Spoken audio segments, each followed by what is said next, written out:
నమస్కారం సార్.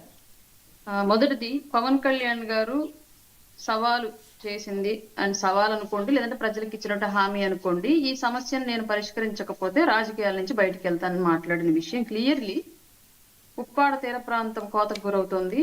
అలాగే Kakinada coastal corridor లో ఉన్నటువంటి సముద్ర జలాలు పర్యావరణ కాలుష్యం మూలంగా అక్కడ ఉన్నటువంటి పరిశ్రమల నుంచి వస్తున్నటువంటి రసాయనాల మూలంగా కాలుష్యానికి గురవుతున్నాయి.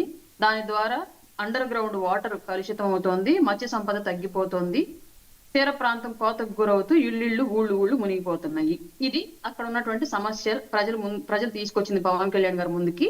పవన్ కళ్యాణ్ గారు 100 రోజులు టైం అడిగి మరి నేను చేస్తాను, నా పదవీ కాలంలో ఇది చేయలేకపోతే నేను రాజకీయాల నుంచి బయటకు వెళ్ళిపోతానని చెప్పేసి హామీ ఇచ్చిన విషయం కూడా క్లియర్లీ ఇది ఈ సంఘటనకు సంబంధించి మాత్రమే ఇచ్చారు. మనము అమరావతి రైతులు ధర్నా చేస్తా అంటే కలుగులోకి పందుకొక్కిలినట్టుగా అటుగుడ్డ ఇటుగుడ్డ కట్టుకొని తెరసాటున పరదాల మధ్యలో గుండా వెళ్ళే మనం ఎవరైతే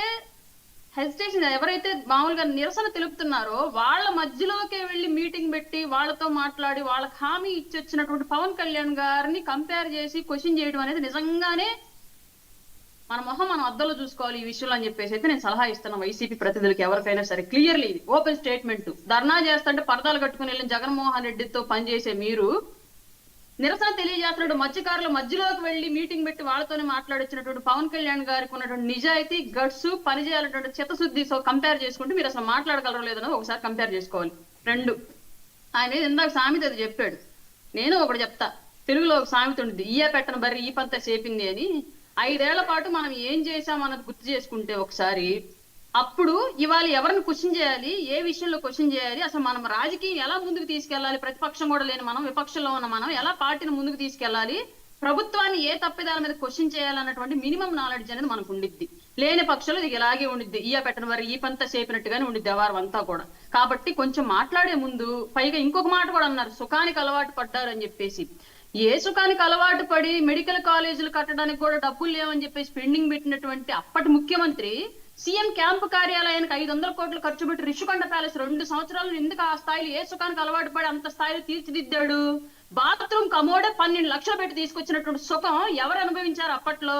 తాడేపల్లి టు తెనాలి కూడా హెలికాప్టర్లు తిరిగినట్టు సుఖం ఎవరు అనుభవించారు ఆ రోజు?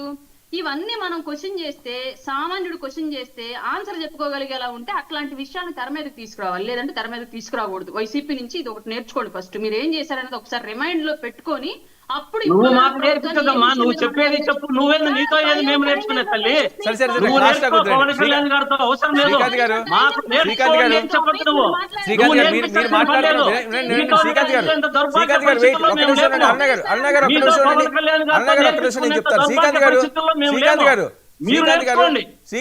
శ్రీకాంత్ గారు మీరు మాట్లాడుతున్నప్పుడు ఆవిడ ఏమి మాట్లాడలేదు.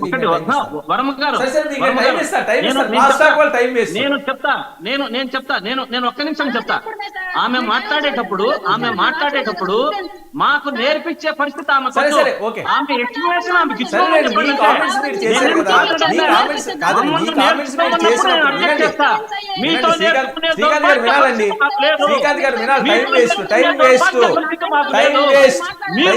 మీకు నేను ఇస్తాను, సమయం ఇస్తాను.